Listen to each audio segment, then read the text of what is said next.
come back to the actual product itself.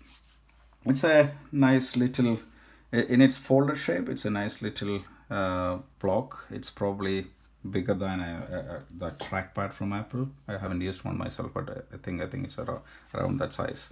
So just to give you a perspective on my palm, I got a medium-sized palm, so that's the size you're talking about.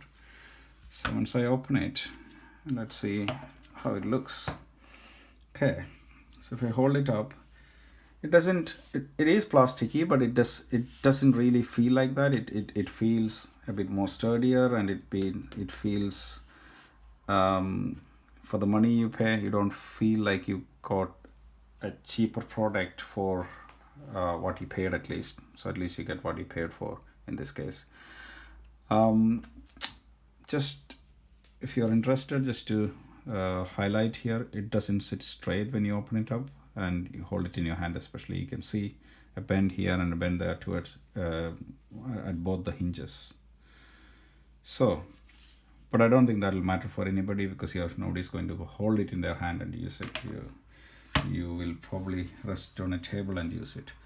But okay, of course it'll probably be an issue if somebody planned to use it in their lap. Well, I haven't tried it myself, so I won't be able to comment on that. Right. Okay. So let's see how this connects up. Let's see how it performs in action. So I'll first start with an iPad 2. If I don't know if any of you folks remember it. It still works. Great. Kudos to Apple. So you got a charging port here at the back or on top of the trackpad, and an on and off button for Bluetooth. I've tested it already, so it comes pre-charged when they deliver it from Amazon. So I'm just going to turn it on, go into Bluetooth here and see if it can find this device. Okay, it's probably not coming up, so I might have to press this small button in here. Yeah, it's there. It's already.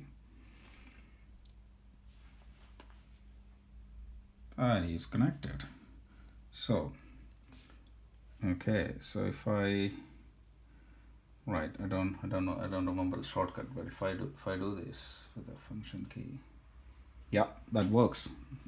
That's a shortcut with a function key going to the home mode, and it did work.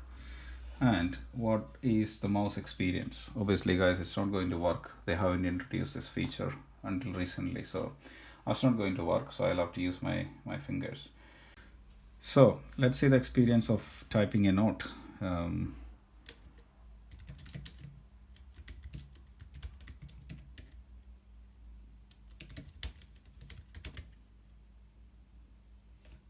And if I use tab, yeah, it autofills. So guys, it's not bad, but well, it's not bad, and it connects and it works. It works. Good, cool. So that's iPad 2. So quickly I'll now switch over to my iPad Pro. I may have to disable the Bluetooth here so that it could be recognized on the other side. Right, okay. So moving on to my iPad Pro, let me see if it can pick up Bluetooth. It's not coming up, so let me try. There you go. Honestly, it's such a smooth experience connecting. You just need to press that button once. It's nothing to be pressing, holding off, no key combination, nothing. I'm sure it's going to connect up very quickly. Brilliant. So with this iPad, the latest iPad, I think it's time to check out the keypad, the trackpad. There you go, guys. It works. Right. So I use the same shortcut to go to the home screen. It did go to the home screen. So if I go back to the settings, and I'll try to use the 3-finger gesture to go to the home page. There you go. It works. So this keypad does work. But it does not do as much of response when I try to swipe between the pages. Okay, maybe I'm doing it the wrong way then. Okay, let's try that again.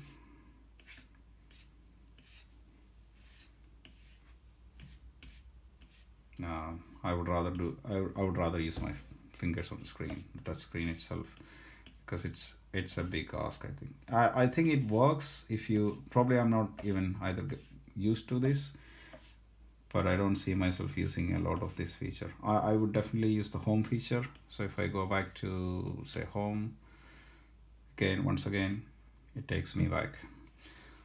And as a trackpad, it does work. So I can move this around, and if I go to, yeah, and I can scroll up and down without much problem. I am not sure if there is any particular setting for keyboard itself. As I told you guys, I'm back to Apple after a break of 2 years, so excuse me if I'm not showing it right here, or I'm not finding the right options. Yeah, there you go, there's keyboard.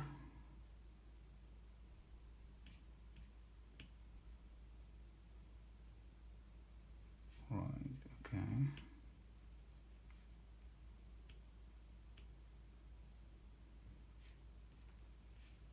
Okay, it doesn't really do anything for me. Cool. So it does work, and when it comes to typing experience, I'm not expecting anything different here.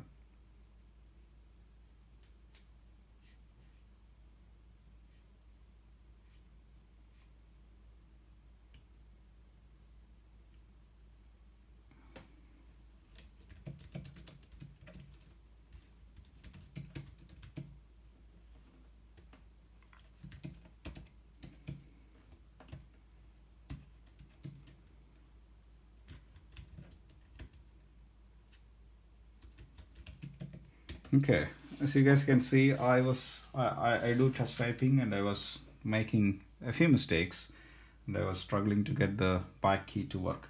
So this keyboard layout itself is quite compact, and probably it takes some time to get used to it. Maybe that's the reason. But and some of the keys are not, all the keys are not evenly sized. As you can see here, T, F, D, or some of the keys on this side are smaller in size than one on the other side.